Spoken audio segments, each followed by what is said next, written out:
All right, everybody, welcome to the Collage of Women Artists February meeting. And our speaker today is the wonderful artist, Amy Adams. And she sent me her bio, so this is going to be in her words and her talking.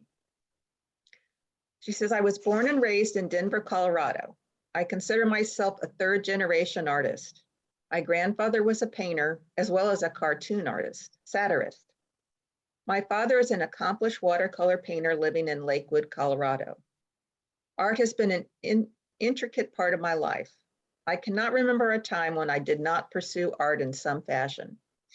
Drawing was something I always did as a child, and my love of drawing continues even today. In college, I studied printmaking and drawing at the University of Puget Sound in Tacoma, Washington. After college, I parlayed my love for art into a successful career as an award-winning graphic designer and illustrator.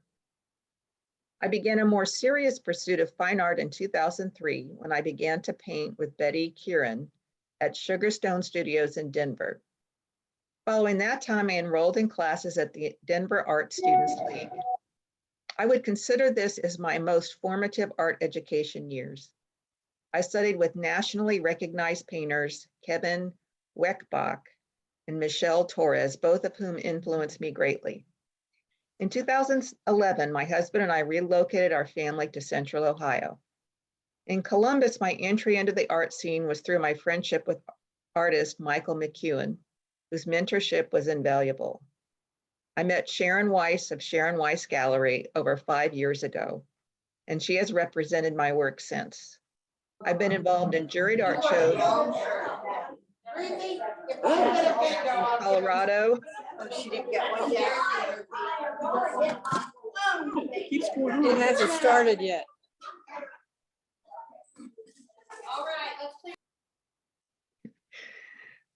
So I've been involved in juried art shows in Colorado, Ohio, South Carolina, as well as California.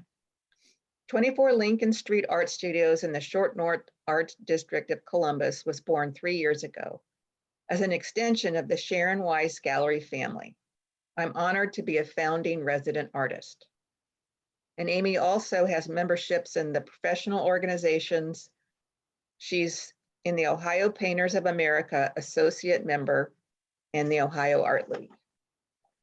So Amy, I have seen your work at Sharon Weiss, and I just love your depiction of light. So we'll look so forward to hearing you tell us about you.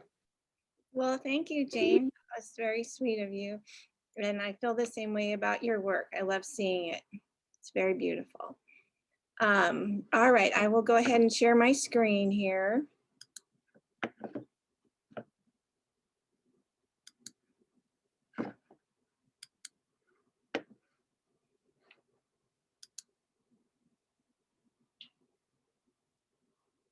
Okay, is it working? All right. Well, like Jane said, my name is Amy Adams, and I am so grateful to have been invited to speak to you all. It's an honor that you would think of me, and I hope that we can have a really good conversation and just really, again, appreciate your interest in what I do. Okay, let's see. Oops. Okay, well, we've already kind of talked about my background. Jane hit on a lot. The only thing I guess I would add to what she said is that I do have 3 children at home. Well, 2 at home, 1 in college. I have a 10-year-old and a 15-year-old.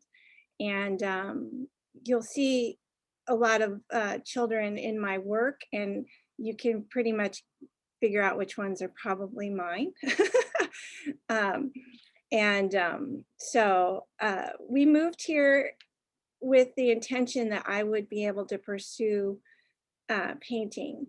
And I started really focusing on that. Simultaneously, I was pregnant with my son, Jack. So as some of you know, that really doesn't coincide when you have a new baby and then professional pursuits. But as far as my painting goes, since we've been here, I've tried to be as full-time with it as I can. I really wanted to talk a little bit about what were my early influences. And Jane mentioned my father and my grandfather. And I think, you know, I grew up with art in my home. I grew up with my dad drawing. My grandfather, I would send him drawings and he would send them back with instructional critique and encouragement.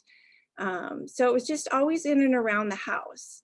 And I was always encouraged by both my parents and my grandparents to pursue art. In college, I started off as a history major and I ended up finishing out as a history major, but I studied printmaking and drawing, which was really when I had more of a foundation of design and composition instilled in me. Then I went into graphic design, as Jane said. When I was not quite, I guess it was probably 2000, I met Betty Kieran Oliver, and she is a oil painter that has passed away, unfortunately, but she lived in the Denver area and she had a studio where she taught. And I started attending classes with her every Wednesday night. I did that for probably like 3 years. And she was a dear friend and a wonderful guide as I began exploring oil painting. Up to that point, I really had just been a novice with it on my own. I had always done drawing. And as an illustrator, I did a lot of color pencil and things like that, but oil painting was something new. When I started at the Denver Art Students League, I took interest in Michelle Torres. And the class I took with her was called Express Yourself. It was a really interesting format. And I think that it was probably the most influential on me in terms of my process. We would start each class with gesture 1-minute poses. And we're working with paint. So we would do this all with paint and we would take our solvent and wipe it off. So nothing was permanent. We would work on these gestures and then we would work our way through the 3-hour class and we would finish the class with 10-minute poses. And so what that taught me in my process was how to tap into my intuitive side, how to trust my instincts on things. And you'll see these paintings on this slide are demonstrations of maybe, they were all 10-minute poses. And the thing is the hundreds of ones that got scraped, you don't see. So like for me, these were the ones that I felt successful with, but it was hard to, in the beginning, to scrape stuff off because you feel so invested in it. And I think that what she taught me most of all was the importance of approaching your painting with intention and not expectation, and empowering you as an artist that you are in charge of this 2-dimensional space, and it's you get to decide where the paint pushes and you control your brushes, and just that feeling of empowerment, especially as a woman in painting, was so inspiring. The next instructor that I really learned a lot from was Kevin Weckbaugh.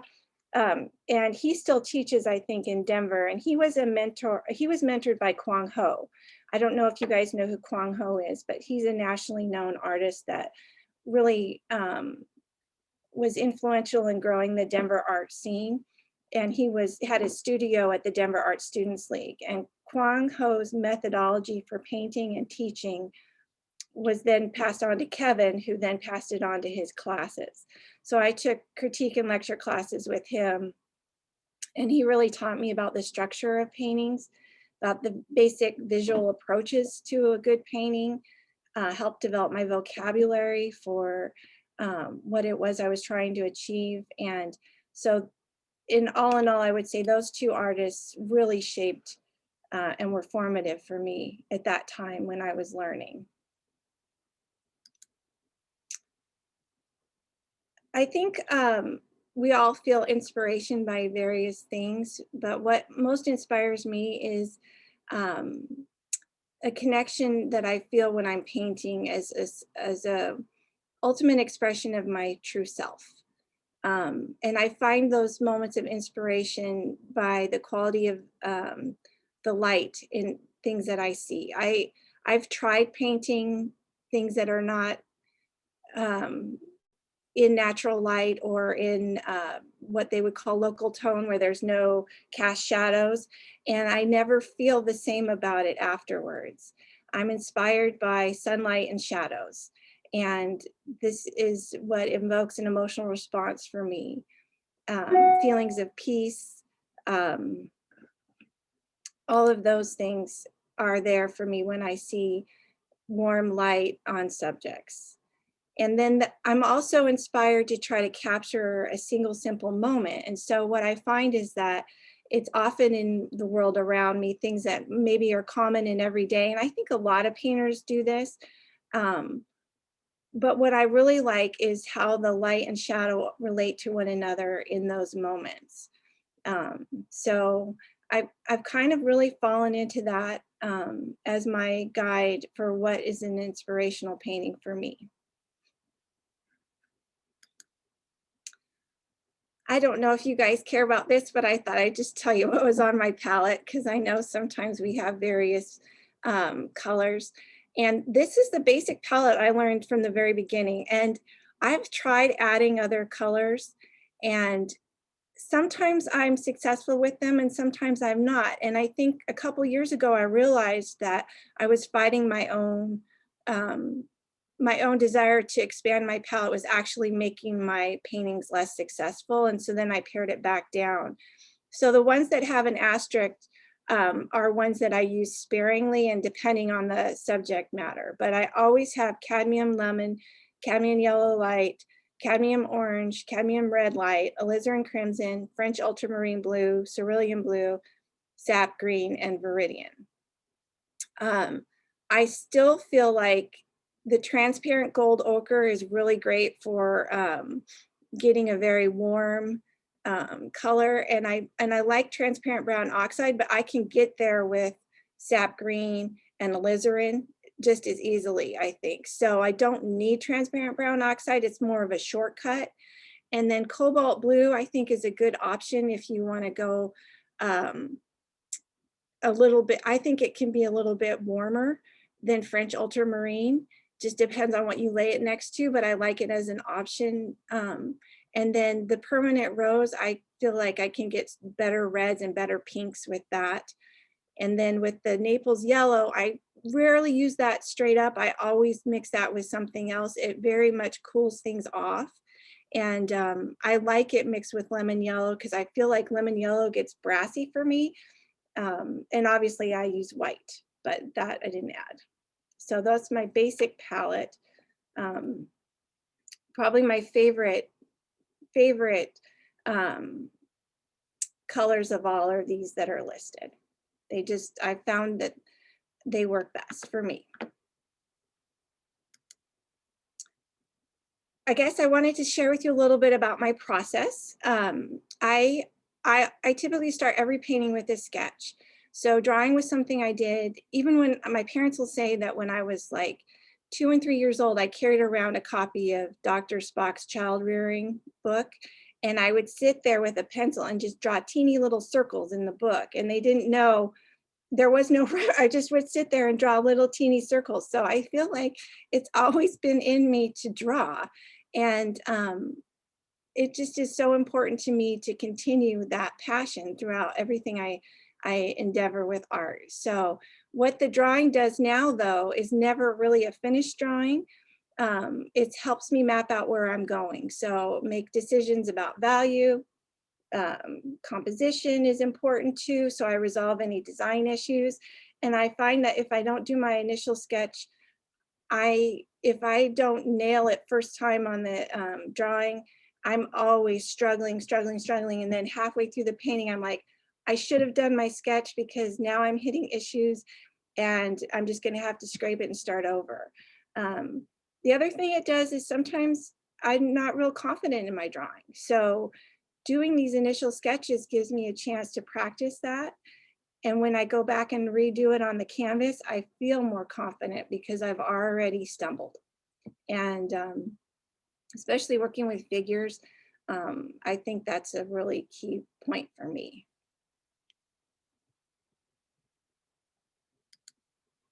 So I wanted to share with you just a series of paintings and show you where I started and how the painting finished up.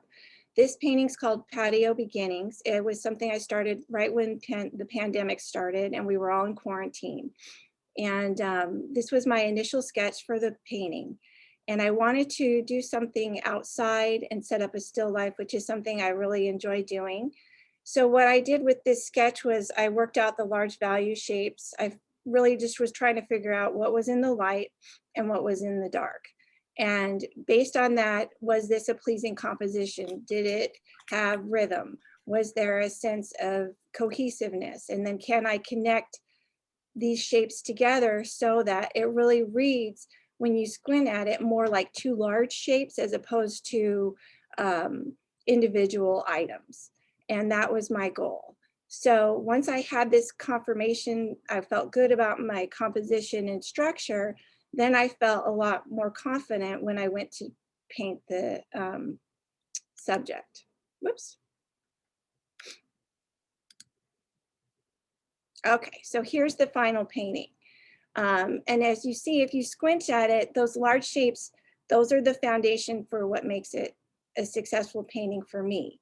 And in this example, I feel like I achieved that because I kept my large shapes and they work together still in the same manner in which I sketched them out. The other thing for me is I like to keep my light shapes simple and really focus more on adding information in the dark shapes.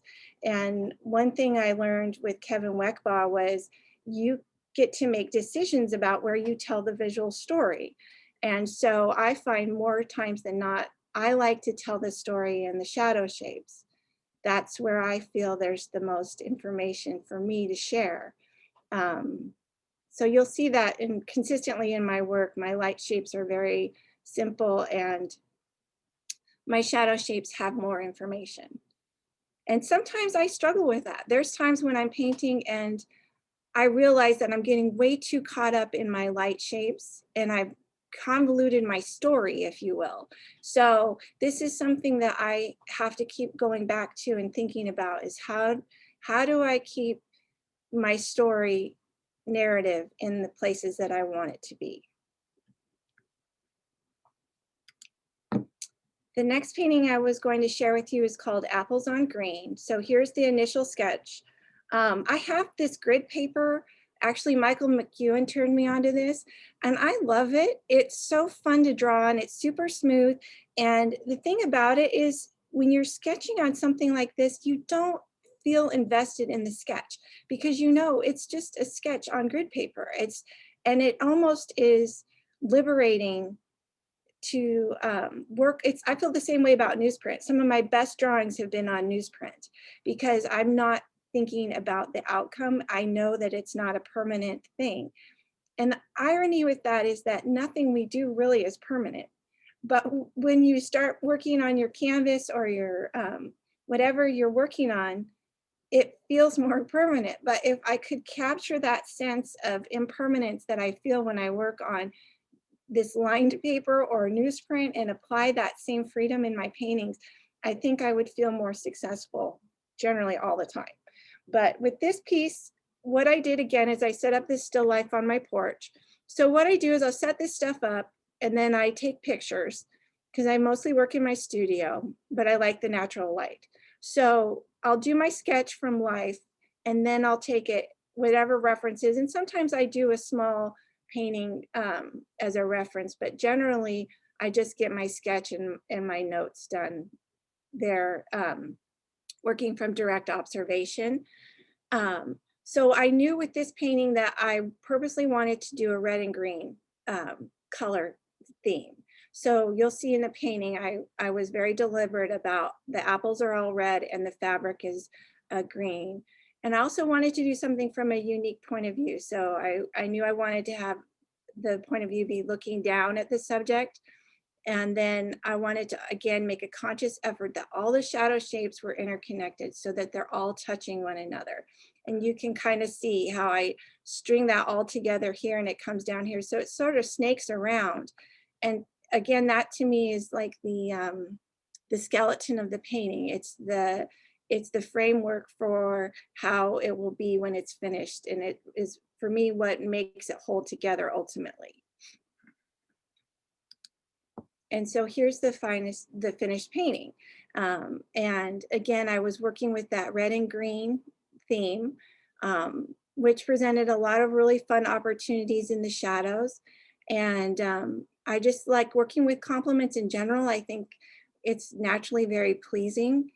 And I like to have, you know, the freedom to explore within the shadows how the complements play off of each other. So.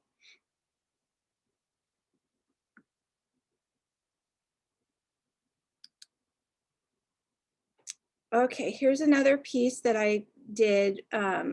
These are all pieces I've done since the pandemic, so I try to keep it to very current work. This was a fun painting because I really wanted to compose something different. I love these horizontal canvases, but I also thought, what if you took that vertical and you made the whole thing coming up, you know, as opposed to traditionally where I tend to always, I mean, I don't know if you guys do this, but sometimes I'll do something and I realize I put the point of interest right smack dab in the middle.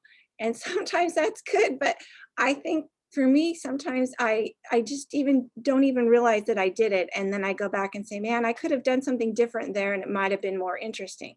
So I really forced myself to have this composition be vertical.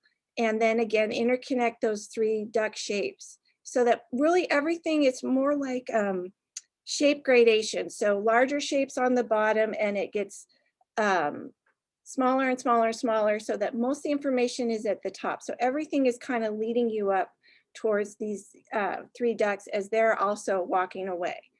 And that was my goal. Start big and then get smaller and smaller and smaller as I went up. Okay, and so this is how it ended up. So on the left is what the full painting looks like, and then on the right is a detail.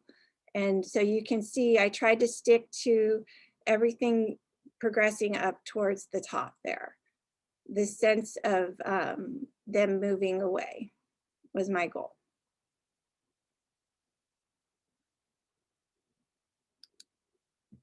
The last series I was going to share with you was an initial sketch I did. This is based on a photograph from a long time ago, from when my daughter was very young. And we had this beautiful garden in our backyard when we lived in Colorado, and the kids would go in there and it was glorious because the way the sun hit, it was just color and just so warm in there. And this particular photograph I was working with had been overexposed in the light areas. So that kind of was a problem because as I was looking at it, I really wanted to paint it, but I didn't know, can I achieve enough information in the light area so that it still reads, and how can I keep that simplified, but at the same time intentional so that it doesn't, so that you can tell that she has shape, you know, to her nose and her neck and those areas that there really wasn't any information to work with. And then the other issue I had was her dress had this pattern in it. And that's something I still struggle with, is painting patterns and fabric, because part of my personality and temperament is I don't really care that much about the pattern, but oftentimes I look at it and I think it's so beautiful when people execute that well. I'm so impressed with people that can paint fabric. And so I'm sort of stuck between wanting to be able to do that and then do I have the patience to do that?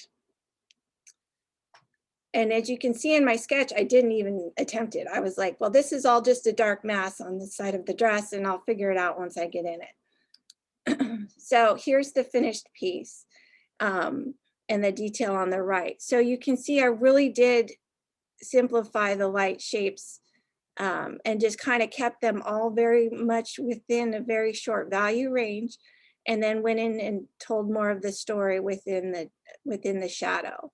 And the thing with the dress, for me, that was a success because it did have all these flowers and petals on it. And I realized, you know, in the light, I don't know if I need to include that. I felt that it would confuse what was going on.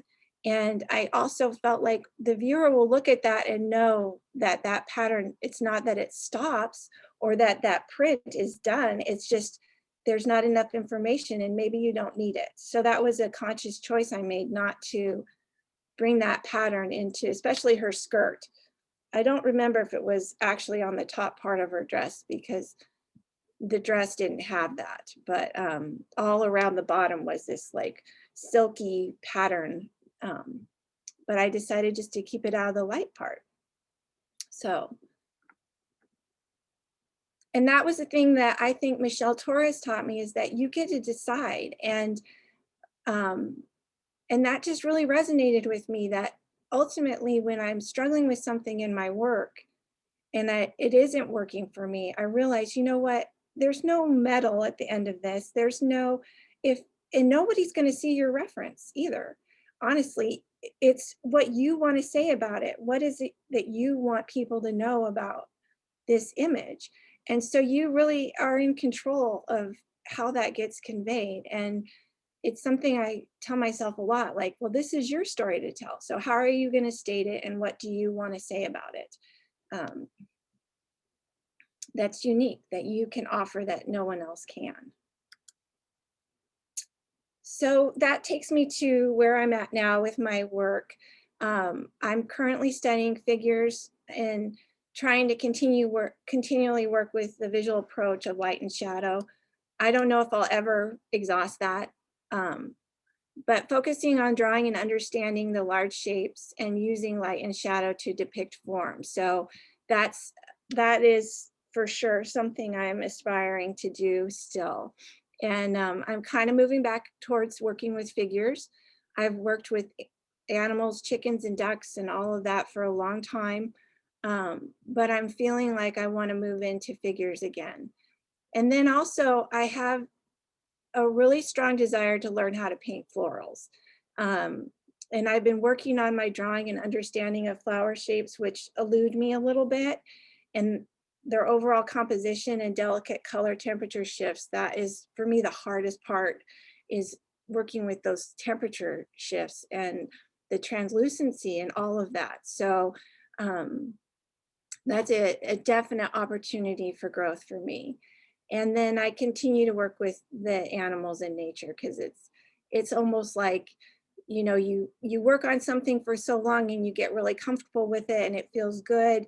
And then you push yourself a little bit on subject matter or things that are harder for you. And then you can always kind of come back and just kind of go back to what you were comfortable with. And then it's like, you know, you kind of keep going back and forth because it's a process and there's really no end to it. So I kind of feel like you should paint what you love, and that should be the most important thing. So here's some recent work. Some of you might know that I put together a solo show at 24 Lincoln Street this month, and this is part of that show. This is a figure that I painted in December. Actually, I finished this painting. So working with figures in nature. Again, it's the natural light that I'm most interested in. And how can I state with minimal overworking and making it look very simple, the shapes between the light and shadow and how that creates form and shape.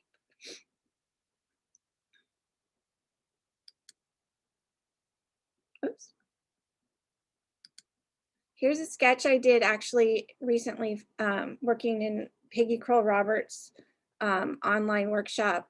I've been taking a series of her workshops, which if you have a chance, I highly recommend. I mean, she is so accessible and just a wonderful, wonderful teacher. And so this was an example of some of the we were working on light and shadow and form and proportion with, you know, the figure. And this is a child, so it's a little bit different than an adult figure, but it's just another example of some of the themes that I'm working on right now in my work. And then here's a still life that I set up, and as an example of some of the floral work I'm trying to pursue. And one thing I've realized about flowers for me is, again, if you can get the big shapes figured out, you have so much more liberty to go in and create the story and put more information in. But if the big shapes aren't correct, then it gets super confusing. And even as I'm painting, I get really confused if I don't have the big shapes drawn well. And so that for me is where drawing happens in the painting. It's in the shapes. It's not drawing the object, it's drawing the shape, and realizing that even if you're an abstract painter, you're still doing so much drawing, and you have to pay so much attention to the shapes. So even within the shadows, like this is a shape right here, and that is its own unique shape. And how you draw that matters. And it's something I really keep telling myself is everything's a shape. Everything you have to have the intention of drawing it, not just throwing the paint in there. For me, that's the thing, is it's still throwing in paint, but how do you draw the edges and the shape? Oops. Now we're all over the place here.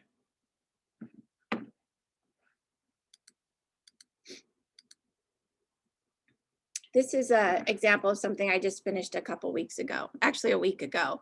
So I set up this still life during gallery hop. And if you all have a chance, or if you have been to the studios, I have the room up top all to myself, and it has 4 beautiful windows, and I get the most amazing light in there, but it's actually the worst place in the world to paint on a sunny day because the light changes and shifts all the time. So it's really not ideal to set up a still life in there. But during gallery hop, I try to set something up against the window so that it has a single light source. And so this I started at gallery hop and I set it aside, and then I came back to it at the beginning of this month. And I really felt like I had a clearer understanding of what I wanted to do with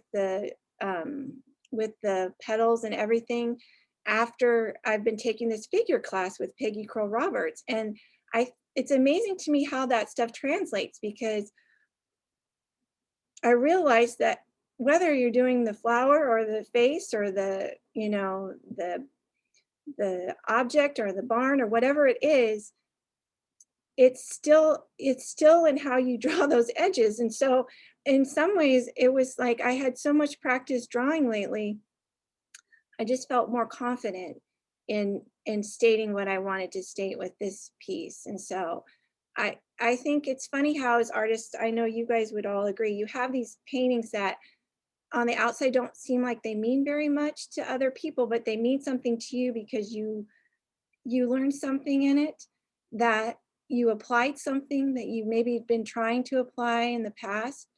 And those pieces are important markers in your journey to say, oh yeah, when I did that, I remember I had this feeling and I accomplished this thing, going back to Michelle's quote about it's intention, it's not expectation. So if your intention is pure when you approach a painting, then the outcome can only be, you know, rewarding for you. It's actually a good outcome if the intention is to do something based on a goal that you have set in your mind. Whether or not it's a good painting is irrelevant ultimately, as long as you have intention when you approach it. And then you get to decide, do I scrape it? Do I keep it?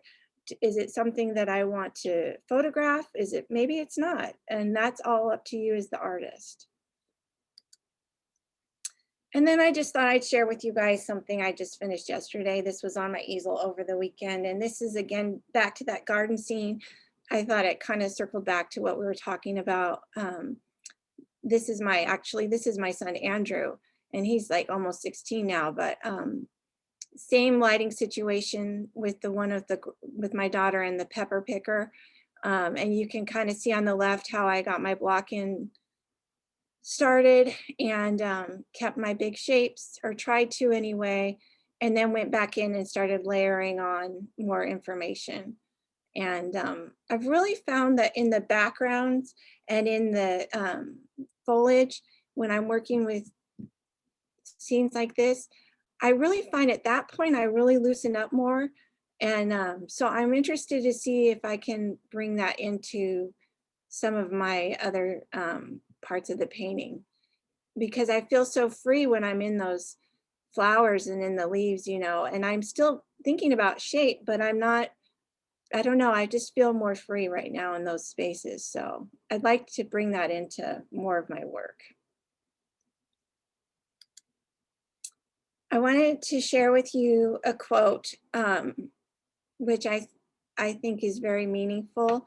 Richard Rohr is someone who I listen to when I paint. He has several podcasts, and he's a theologian. And one time he said in a podcast that artists, because they're often the first to intuit, trust the unconscious more. Artists are the first ones after the mystics who intuit reality. And I think that's so true. It's something I strive to do, is to just work with my intuition and say something about reality that is something that I can witness and share.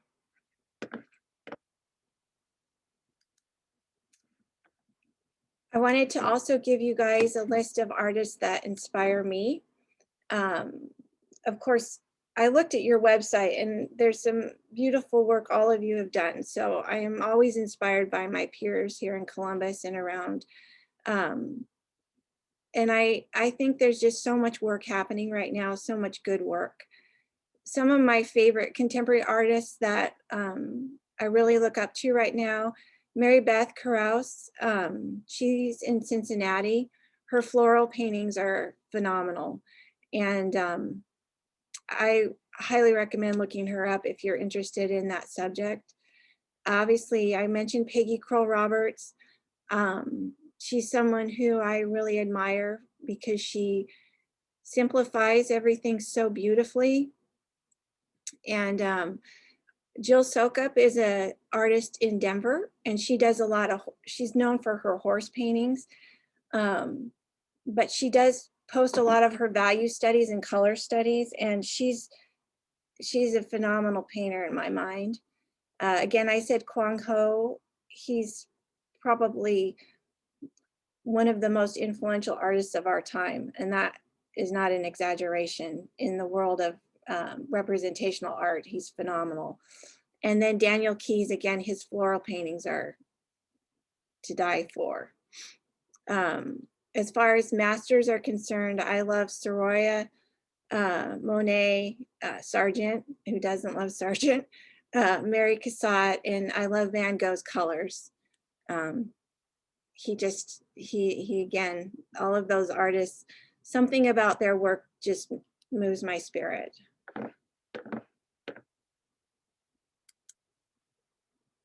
I think it's important as artists that we continue to grow.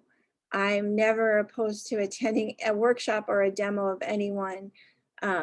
Workshops that I've attended recently this year, past years, I did take a workshop with Mary Beth at the Women's Art Club of Cincinnati. It was a blast. And if you haven't checked out the Women's Art Club of Cincinnati, you should. It's the coolest thing. They have this awesome building.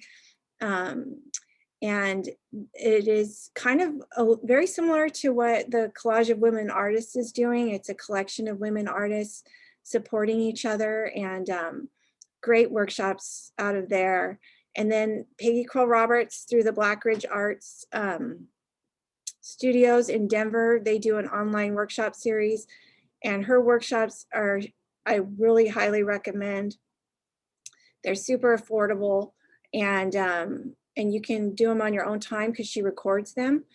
And then I previously held a subscription to Made for Artists, and that is a repository of art tutorials from some of the greatest contemporary artists working right now in representational art. Kwang Ho is the curator of those videos, and it's like $30 a month. And you have all access to everything on there. And I ended up canceling my subscription because it was overwhelming me, the amount of information, but I think it's worth it to check it out, even just for a little bit. And then again, my professional organizations and memberships are Oil Painters of America. I'm an associate member there, and the Ohio Art League locally.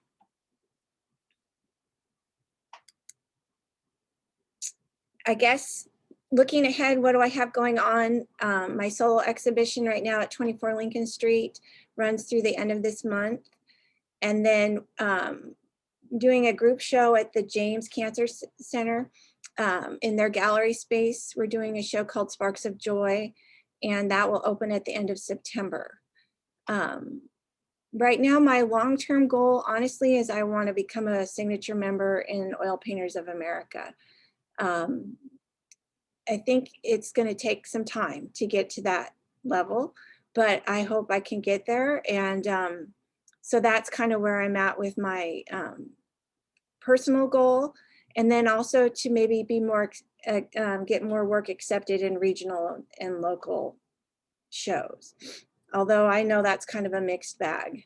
There's a lot there you can't control as an artist when you submit work for a juried show. But it's good to try, and it's good to remember that, you know, you just got to keep going, just keep painting, right? So that's all I had for you all. Thank you again for inviting me, and I hope I didn't bore you with stuff.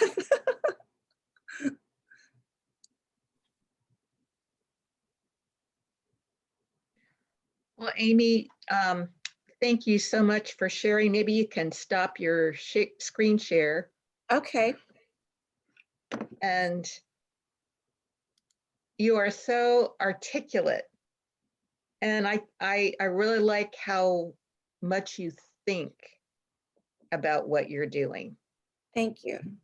And we're going to open it now for a question and answer. And everybody's muted now. And if you want to ask a question, unmute yourself. And then when you're done, mute yourself again, because sometimes background noise can be distracting. I have a question. Hi, Amy, it's Joni. Hi. I wanted to know if you use an acrylic or any type of underpainting. I don't actually. I do. I paint thin to thick, so I go with a really washed out. I use Gamsol, and I do a very thin layer, and then I build on that. But I like to work wet on wet as much as possible, and I'm really not comfortable with acrylics. They dry so fast for me, it doesn't work with my process. So.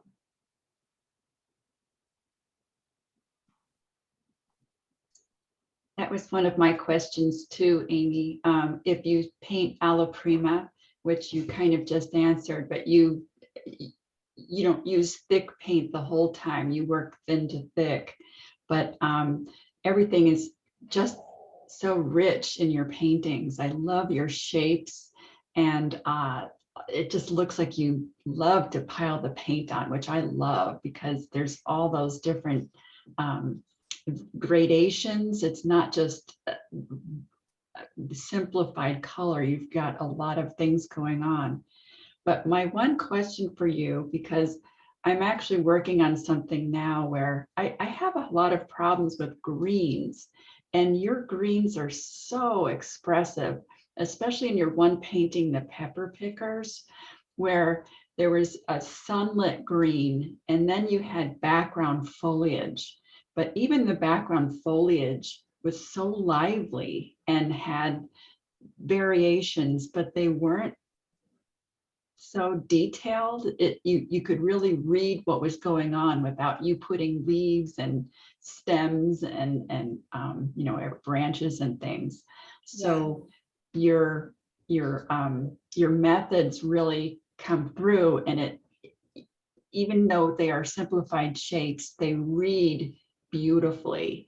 And it's just so nice that the person that's viewing it can fill in those details and you get your own warm feeling from it. So, so my question is, what is your favorite color?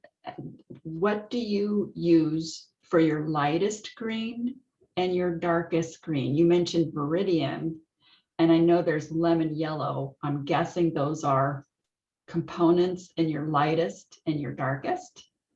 Yeah. Thank you for saying that. It was very nice of you to say that about my work.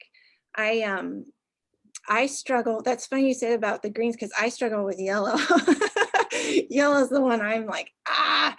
But for my lightest greens, so I have a warm and a cool of every color.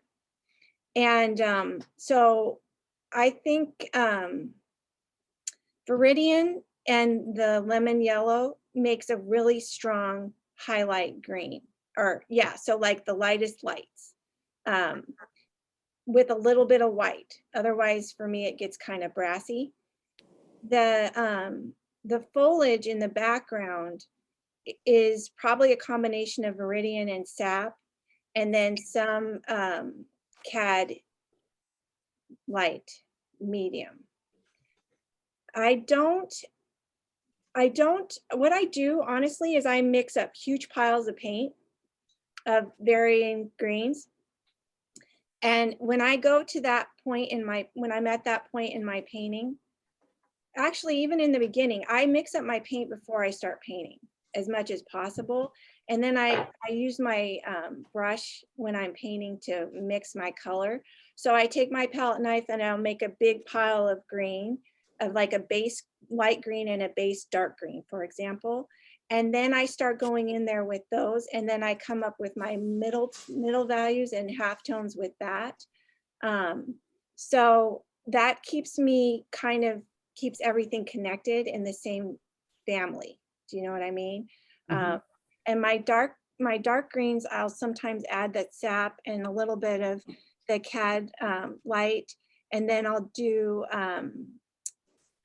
French ultramarine blue for more of the warmer shadows.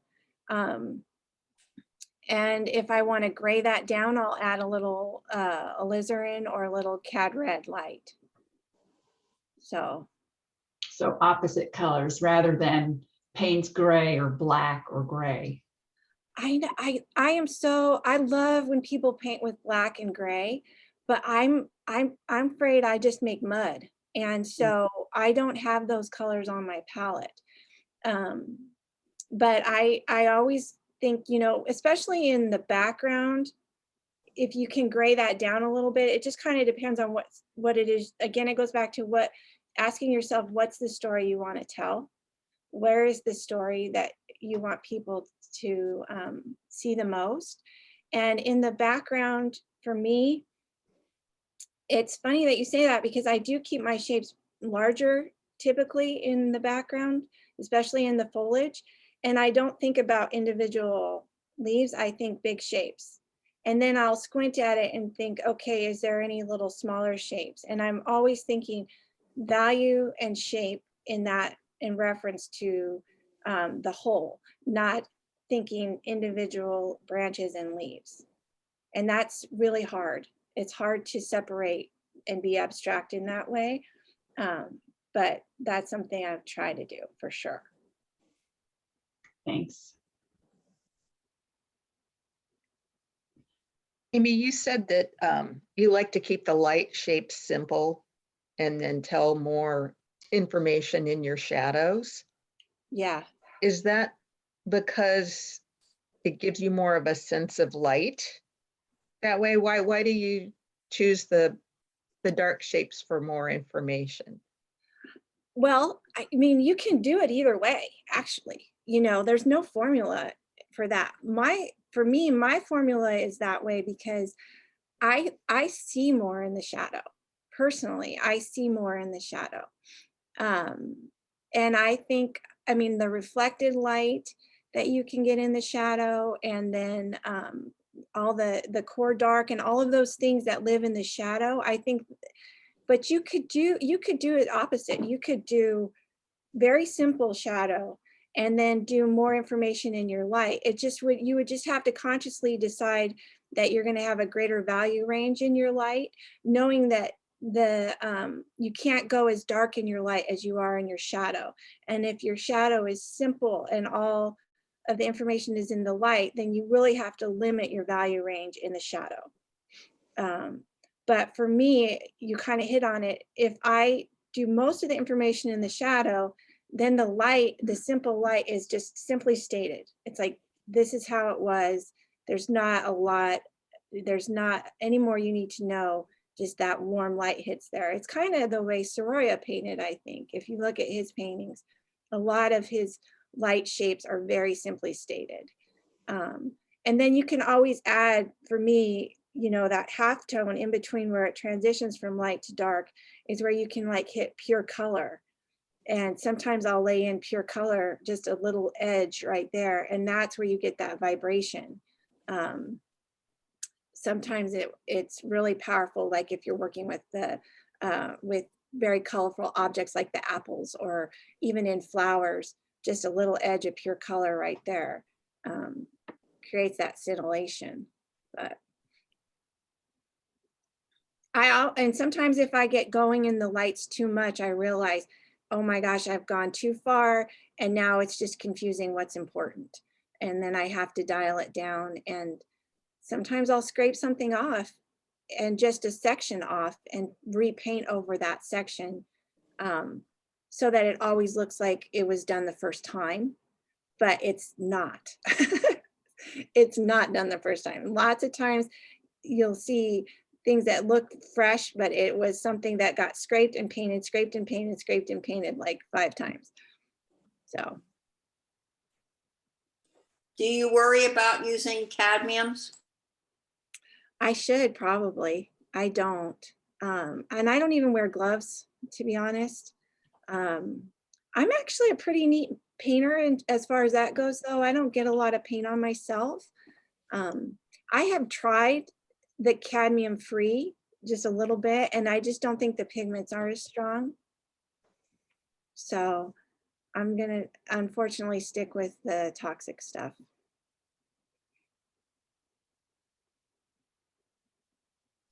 And same goes for your thinner, your Gamsol. Do you ever have any reactions to that? I use odorless Gamsol, and I don't, that I know of. I have a funny story, actually. When I first graduated from college, my dad gave me a bunch of oil paints that he wasn't using, and asked if I wanted to try it. And I said, yeah, I would love to. And then he said, here, you need turpentine to thin it. And so I was in the basement of my parents' house painting, and I didn't know anything about materials or anything. I mean, I was so green on the whole thing. And I think about that now, about how much turpentine I inhaled during that time, not knowing how dangerous it is. But I do wonder sometimes, because just because it's odorless doesn't mean that it's not in the air, so yeah, it is. I use also terpenoid, which is something I use sometimes too to clean my brushes, but I definitely use Gamsol in the very beginning. Is there something else in Gamsol, like linseed oil? It just seems like it's smoother. I just honestly use it to thin the paint, and I don't know. I'm really bad when it comes to that. Yeah. Than the terpenoid. Sometimes I use liquid. I don't know if anyone here uses liquid. Yeah, I kind of like it sometimes because it really makes the paint, the viscosity of the paint, like frosting. And I do like Gamsol. And liquid sometimes. But the thing with the liquid is, for me, I like to keep my piles of paint over the course of working on a painting. And if you start adding the liquid, it dries out so Right. fast. Yeah. So I've kind of started to not use it as much because I like to keep my piles wet.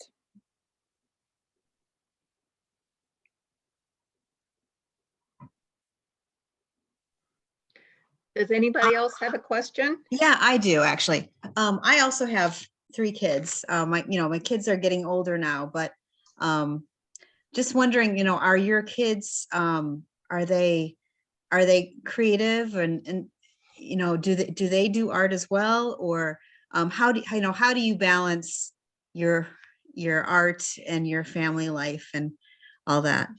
Yeah, that's a tough one.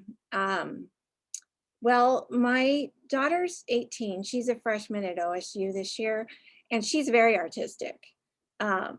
She's very good actually, but she doesn't do painting. She does digital art, and she does more.